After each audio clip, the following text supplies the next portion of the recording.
Yes, अस्सलाम वालेकुम everyone. सबसे पहले तो मैं आपको हमारी इस एक्सपोर्ट मार्केटिंग सीरीज में मोस्ट वेलकम कहती हूँ।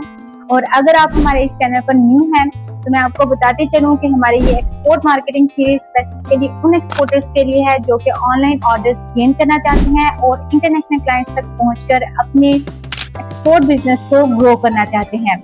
हमारे इस एक्सपोर्ट मार्केटिंग सीरीज में हम ऑलरेडी मल्टीपल पॉइंट्स को डिस्कस कर चुके हैं, जिसमें हमने अपने एक्सपोर्ट मार्केटिंग के फ्रेमवर्क को डिस्कस किया, जिसके मेनली 4 पॉइंट्स में से 3 पॉइंट्स हमने कवर कर लिए हैं। अगर आपने वो वीडियोस नहीं देखी तो उनके लिंक्स मैं डिस्क्रिप्शन में ऐड कर दूंगी, वो आप मस्ट देख लीजिएगा। बाकी आज हम अपने एक्सपोर्ट मार्केटिंग फ्रेमवर्क के 4th स्टेप को डिस्कस करेंगे, which is about your strong digital presence, जिसमें हम देखेंगे कि बीइंग एन एक्सपोर्टर आपकी डिजिटल प्रेजेंस कैसी होनी चाहिए और वो कौन से प्लेटफॉर्म्स हैं कि जहां पर अपने बिजनेस को प्रमोट करके आप अपने इंटरनेशनल क्लाइंट्स तक पहुंच सकते हैं और ऑनलाइन ऑर्डर्स गेन कर सकते हैं। By the way, my name is Nabila and I am a digital marketing strategist. I am working in this digital marketing field from the last 3 years and अल्हम्दुलिल्लाह इस ड्यूरेशन में multiple project पर काम करते हुए हमने काफ़ी सारी ऐसी मार्केटिंग स्ट्रेटजीज वगैरह बिल्ड की जिनके काफ़ी प्रूवन रिजल्ट हमें देखने को मिले और वही मार्केटिंग स्ट्रेटजीज हम यहाँ पर आपके साथ शेयर करते हैं। तो मेक श्योर करें कि आप हमारे इस चैनल को सब्सक्राइब लाजमी कर लें ताकि हर नई आने वाली वीडियो की अपडेट आप तक टाइम टू टाइम पहुँचती रहे। तो चलिए स्टार्ट करते हैं। ऑलराइट गाइस, तो बिफोर स्टार्टिंग लेट्स सपोज कि आपने अपने बिजनेस के लिए एक सेल्स रिप्रेजेंटेटिव को हायर किया है ताकि वो आपसे ज़्यादा से ज़्यादा टारगेटेड बायर्स तक पहुँचे और उनको कन्विंस करे ताकि आपके जो नंबर ऑफ ऑर्डर्स हैं वो इंक्रीज हो। अब बट इफ अगर जो आपका सेल्स रिप्रेजेंटेटिव है वो आपके टारगेटेड बायर्स तक पहुँचे ही ना या पहुँचे तो उनको कन्विंस ही ना करें, तो यहाँ पर मुझे बताइए कि क्या आपके नंबर ऑफ ऑर्डर्स इंक्रीज होंगे? ऑब्वियसली नहीं। सेम लाइक दैट, जो आपकी डिजिटल प्रेजेंस है वो आपके लिए एज अ सेल्स रिप्रेजेंटेटिव काम करती है।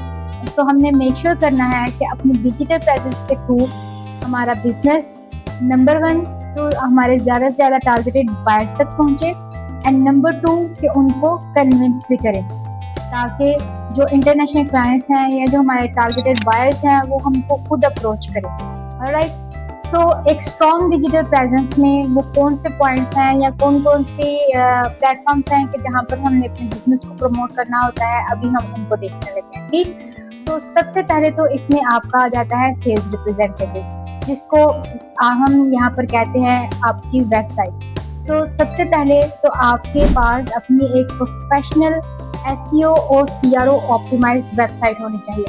अब ये SEO क्या होता है, CRO क्या होता है, ये मैं आपको अभी थोड़ी देर में इंशाल्लाह बताती हूँ। ठीक, एंड नंबर 2 आपके पास well settled social media account होने चाहिए, जिसमें आपका फेसबुक का कंपनी पेज होगा, इंस्टाग्राम की बिजनेस प्रोफाइल होगी, लिंक्डइन का कंपनी पेज होगा और इसी तरह 1-2 और भी। ठीक, उसके बाद आपकी जो ये नहीं करना कि जी हमने वेबसाइट बनवा ली, हमने सोशल मीडिया अकाउंट्स वगैरह बनवा लिए तो अब हमें ऑटोमेटिकली ऑर्डर्स वगैरह आने स्टार्ट हो जाएंगे। ऐसा बिल्कुल नहीं होता। वेबसाइट बनवाकर सोशल मीडिया अकाउंट्स वगैरह सेटअप करवा के देन आपने प्रॉपर अपनी बिजनेस की डिजिटल मार्केटिंग करवानी है। और डिजिटल मार्केटिंग जब आप करवाएंगे तो वहाँ पर आप अपना जो कंटेंट यूज़ करेंगे या वेबसाइट बनवाएंगे, वहाँ पर जो कंटेंट यूज़ करेंगे तो उसमें हमने कोशिश करनी है कि कंटेंट ट्रस्टवर्दी हो ताकि वो कन्विंस करे हमारे टारगेटेड बायर्स को और जो बायर विजिटर आया है हमारी वेबसाइट पर या हमारे बिजनेस को देख रहा है वो कन्वर्ट हो। ठीक, तो अब इनको डिटेल में डिस्कस करते हैं। सबसे पहले तो हम अपने सेल्स रिप्रेजेंटेटिव को देखते हैं, मीन्स अपनी वेबसाइट को देखते हैं।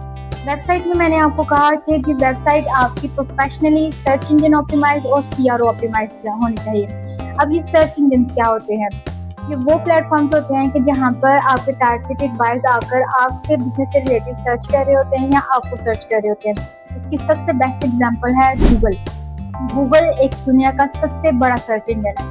यहाँ पर आपके जो टारगेटेड बायर्स हैं, suppliers, importers, wholesalers and distributors वगैरह, रिटेलर्स, क्लब्स वगैरह के पर्सन, क्लिनिक्स के लोग, वो सारे जो मैन्युफैक्चरर्स वगैरह हैं उनको फाइंड कर रहे होते हैं, उनको ढूंढ रहे होते हैं और वो करते हैं फाइंड गूगल सर्च के थ्रू। ठीक, अब देखिए जो गूगल है वहां पर तो मल्टीपल वेबसाइट्स हैं, आपके जैसा काम करने वाली हजारों नहीं करोड़ों वेबसाइट्स हैं। अब उसने गूगल ने कुछ रूल्स वगैरह डिफाइन किए हुए हैं अपने यूजर एक्सपीरियंस को बेहतर बनाने के लिए, कि जिन रूल्स की बेसिस पर अगर हम अपनी वेबसाइट को ऑप्टिमाइज करते हैं, हम अपने बिजनेस को ऑप्टिमाइज करते हैं, तो हमारे गूगल पर रैंकिंग के चांसेस ज़्यादा हो जाते हैं। ठीक, इस चीज़ को हम कहते हैं कि सर्च इंजन ऑप्टिमाइज करवाना। और इसके लिए हमें जो सर्विसेज रिक्वायर्ड होती हैं वो एसईओ की सर्विसेज होती हैं, यानी सर्च इंजन ऑप्टिमाइजेशन सर्विसेज वगैरह। ठीक है, उसके बाद है जी सीआरओ ऑप्टिमाइज होनी चाहिए। अब सीआरओ क्या होता है? ये होता है कन्वर्जन रेट ऑप्टिमाइजेशन। अब मोस्टली ना ऐसे होता है कि जी मोस्टली एक्सपोर्टर्स कह रहे होते हैं हमने वेबसाइट बनवा ली है हमारी, लेकिन हमें उससे कोई बेनिफिट नहीं हुआ, हमें कोई फायदा नहीं हुआ, कोई ऑर्डर्स नहीं आ रहे। जब उनकी वेबसाइट का एनालिसिस किया जाता है तो देन हमें एक पॉइंट सामने आता है कि उनकी वेबसाइट कन्वर्जन रेट ऑप्टिमाइजेशन के रूल्स के हिसाब से ऑप्टिमाइज नहीं होती, जिसकी वजह से क्या होता है कि वो उनके टारगेटेड बायर्स को जो उनकी वेबसाइट पर आते हैं उनको कन्विंस नहीं कर पाते और वो कन्वर्ट नहीं होते, और ना ही वो और ऐसे होता है कि जी मल्टीपल विजिटर्स आकर हमारी वेबसाइट पर चले भी जाते हैं और हमें पता भी नहीं चलता।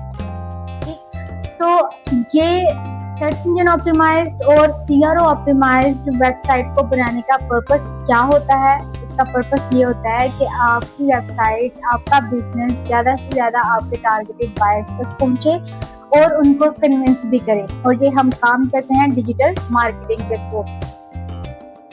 इन शॉर्ट एसईओ ऑप्टिमाइज करवाया आपने अपनी वेबसाइट को, मीन्स आपने ज़्यादा बायर्स तक पहुंचना चाहते हैं तो उसको एसईओ करवाएं, और साथ ही अगर उनको कन्विंस करना है तो उसके सीआरओ भी होना चाहिए।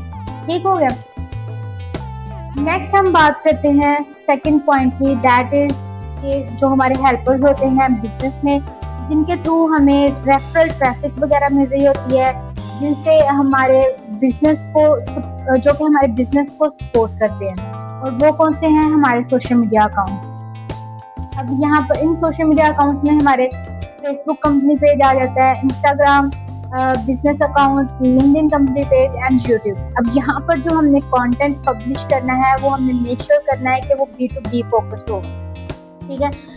अच्छा, यहाँ पर एक चीज़ है जो मैं डिस्कस करना चाहती हूँ कि एज अ बिजनेस ओनर आपको ये पता ही होगा कि अगर आपने कोई इस तरह का काम करना, लाइक अगर आपका जो कस्टमर है उसको सिर्फ एक दो प्रोडक्ट्स चाहिए हो, तो तब बिजनेस डीलिंग्स की स्ट्रेटजीज एंड मेथड्स डिफरेंट होते हैं, बात करने का अंदाज भी डिफरेंट होता है। और जब आप किसी बिजनेस ओनर के साथ बात कर रहे हो, जब आपने बल्क में डीलिंग्स वगैरह करनी हो, तब आपका बात करने का अंदाज भी डिफरेंट होता है और आपकी डीलिंग का मेथड भी डिफरेंट होता है।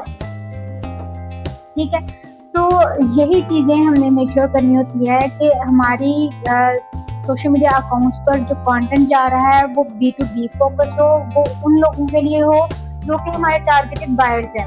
मोस्टली ये मिस्टेक होती है कि कंटेंट ही डिफरेंट होता है जिसकी वजह से कन्वर्जेंस नहीं आ रही होती। ठीक है, तो ये मेक श्योर करना साथ साथ। उसके बाद वही कंटेंट स्ट्रेटजी आपकी अच्छी होनी चाहिए। उसके बाद है जी बिजनेस की मार्केटिंग। आपने सोशल मीडिया अकाउंट्स बनवा लिए, अपनी वेबसाइट बनवा ली, उसको अच्छे से ऑप्टिमाइज करवा लिया, अब आपने उसकी प्रॉपर डिजिटल मार्केटिंग करवानी है। बिजनेस मार्केटिंग में मार्केटिंग बेसिकली दो तरह की होती है, organic and paid marketing. Organic marketing में आपकी एसईओ आ जाती है एंड कंटेंट मार्केटिंग आ जाती है, जिसमें आपने सिर्फ एसईओ स्पेशलिस्ट को हायर करना होता है और उसी को पे करना होता है। और पेड मार्केटिंग में आपने प्लेटफॉर्म्स को पे करना होता है, जिसमें मेटा एड्स, गूगल एड्स आ जाती हैं। अच्छा, यहाँ पर सिनेरियो ये होता है कि ऑर्गेनिक मार्केटिंग के रिजल्ट्स हमें थोड़ा स्लो मिलते हैं, लेकिन ये है कि ये काफ़ी ऑथेंटिक रिजल्ट्स होते हैं। और पेड मार्केटिंग के जो मेटा एड्स हैं, गूगल एड्स वगैरह, इनसे हमें ऑब्वियसली जब हम एक प्लेटफॉर्म को पे कर रहे हैं तो हमें रिजल्ट्स भी फिर फास्ट मिलते हैं। और लेकिन इसमें ये सिनेरियो होता है कि जैसे ही हमारी एड्स वगैरह बंद हुई तो हमें वो जो सिस्टम होता है कि इंक्वायरीज आ रही हैं वो भी उसी हिसाब से आना फिर बंद हो जाती हैं। अनटिल अनलेस के हमारे ऑलरेडी कोई क्लाइंट्स वगैरह बन गए हों। ठीक है, उसके बाद थर्ड है कि हम आउटरीच वगैरह के थ्रू मीन्स से वेबसाइट हमने बनाई, उसकी एसईओ करवाई, लोग सर्च करके हमारे पास आ रहे हैं। एक ये मेथड होता है कि एक क्लाइंट खुद हमारे पास है, दूसरा कि हम क्लाइंट को ढूंढ के उसके पास जाए। ठीक, तो उसमें हम आउटरीच का प्रोसेस यूज करते हैं, जिसमें हम मेल्स वगैरह करते हैं, एफबी, इंस्टाग्राम, जैसे अभी आप भी कर रहे होंगे, तो इंस्टाग्राम पर अप्रोच कर रहे होते हैं, इंस्टा पर मैसेजेस कर रहे होते हैं, एफबी पर मैसेजेस कर रहे होते हैं, और लिंक्डइन वगैरह पर भी मैसेजेस कर रहे होते हैं। अच्छा, मोस्टली हमारे यहाँ पर ना ऐसे होता है कि कहते हैं जी हम इंस्टा पर मैसेजेस कर रहे हैं, एफबी पर मैसेजेस कर रहे हैं, पर क्लाइंट रिप्लाई ही नहीं करता। उसका मेन रीजन ये होता है कि जो आपने जिस बंदे को अप्रोच किया, उसने आपका मैसेज देखा, फिर आप वो उस आपको वैलिडेट करने के लिए, वेरीफाई करने के लिए आपकी डिजिटल प्रेजेंस को देखता है। वो इंटरनेट पर जाता है, वहां पर आपके बिजनेस से रिलेटेड सर्च करता है, वहां पर देखता है कि क्या ये पर्सन ऑथेंटिक है। अगर तो उसको ऑथेंटिक लगता है, मीन्स क्या आपकी प्रेजेंस इस तरह से होती है, तो वो उसको कन्विंस करे, देन वो आपको रिप्लाई भी करता है और वो आप कन्वर्ट भी हो सकता है। ठीक, तो मोस्टली ये रीजन होता है कि डिजिटल प्रेजेंस स्ट्रॉन्ग नहीं होती, जिसकी वजह से अप्रोच करने के बावजूद भी हमें कोई वैसा रिस्पॉन्स नहीं मिल रहा होता। जी, तो ये कुछ प्लेटफॉर्म्स हैं कि जहाँ पर आपके इंटरनेशनल बायर्स आपको फाइंड आउट कर रहे होते हैं, जिसमें Google, business platforms, Alibaba, Tradewheel and कुछ अदर प्लेटफॉर्म्स भी होते हैं। गूगल पर अपने क्लाइंट्स तक पहुंचने के लिए आपको वेबसाइट की जरूरत है। बिजनेस प्लेटफॉर्म्स में आपको पेड सब्सक्रिप्शंस वगैरह लेनी पड़ती हैं। अलीबाबा पर भी ज़ाहिर है आपको पेड अकाउंट्स वगैरह परचेज करना पड़ता है। ट्रेडविल में यहाँ पर भी आपको पेड अकाउंट बनवाना पड़ता है। तो ये कुछ प्लेटफॉर्म्स हैं कि जहाँ पर इंपोर्टर्स, होलसेलर्स एंड डिस्ट्रीब्यूटर्स वगैरह मेकर्स, सप्लायर्स एंड मैन्युफैक्चरर्स वगैरह को फाइंड आउट कर रहे होते हैं। तो यहाँ पर अपने बिजनेस को लोकेट करके आप अपने नंबर ऑफ ऑर्डर्स को इंक्रीज कर सकते हैं, और इंशाल्लाह फिर आपको क्लाइंट्स भी खुद अप्रोच करते हैं। सो ये था हमारा complete digital road map for export businesses, जो पाकिस्तान फॉर एक्सपोर्ट बिजनेसेस, जिसमें हमने सबसे पहला स्टेप था जी स्ट्रॉन्ग डिजिटल फाउंडेशन अपनी बनानी है, जिसमें अपनी प्रोफेशनल वेबसाइट बनवाएं आप, जो कि ट्रस्ट बिल्ड करें। ठीक है, फुल्ली एसईओ और सीआरओ ऑप्टिमाइज हो। ऐसे नहीं करना कि एक बार वेबसाइट बनवा ली तो फिर उसको रख दिया, उसकी ऑनगोइंग एसईओ भी करवाएं। ठीक, उसके बाद है जी हाई कन्वर्टिंग वेबसाइट आपकी होनी चाहिए, ये हमने देख लिया। फॉर एसईओ करवाएं फॉर ग्लोबल विजिबिलिटी, ये वही पॉइंट आ गया। उसके बाद paid ads for instant leads, अगर एसईओ भी करवाएं और साथ साथ अगर आप एड्स वगैरह रन करते हैं, मेटा एड्स, जब गूगल एड्स वगैरह रन करते हैं, तो आपके पास जो ऑर्डर्स क्लाइंट्स हैं वो जल्दी आ जाते हैं। उसके बाद प्रॉपर लीड जनरेशन सिस्टम अपना बनाए। लीड जनरेशन सिस्टम से रिलेटेड ऑलरेडी वीडियो हमारे यूट्यूब चैनल पर अवेलेबल है, अगर आपने वो नहीं देखी देन आई मस्ट सजेस्ट कि आप उस वीडियो को भी लाजमी देख लें। उसके बाद है जी ट्रस्ट एंड कन्वर्जन ऑप्टिमाइजेशन, वही सीआरओ ऑप्टिमाइजेशन। एंड नेक्स्ट है रीटारगेटिंग एंड फॉलोअप्स वगैरह करना, लाइक फॉर एग्जांपल हमारे पास लीड्स वगैरह आ गई हैं, उनको कन्वर्ट भी तो हमने करना होता है ना, तो उसके लिए हमें प्रॉपर अपना फॉलोअप सिस्टम बनाना चाहिए। उसके बाद है स्केलिंग एंड ग्रोथ की फेज आ जाती है। ये एक कंप्लीट डिजिटल रोड मैप है एक एक्सपोर्टर का, जो कि उसके लिए इम्पोर्टेंट है ऑनलाइन ऑर्डर्स गेन करने के लिए और इंटरनेशनल क्लाइंट तक पहुंचने के लिए, एंड इन शॉर्ट कह लें कि अपने एक्सपोर्ट बिजनेस को ग्रो करने के लिए। सो आपको ये वीडियो कैसी लगी कमेंट में लाजमी बताइएगा, एंड मेक श्योर कि हमारे इस चैनल को सब्सक्राइब लाजमी कर लें। तो मिलते हैं इंशाल्लाह अब नेक्स्ट वीडियो में, तब तक के लिए अल्लाह हाफिज, गुड बाय।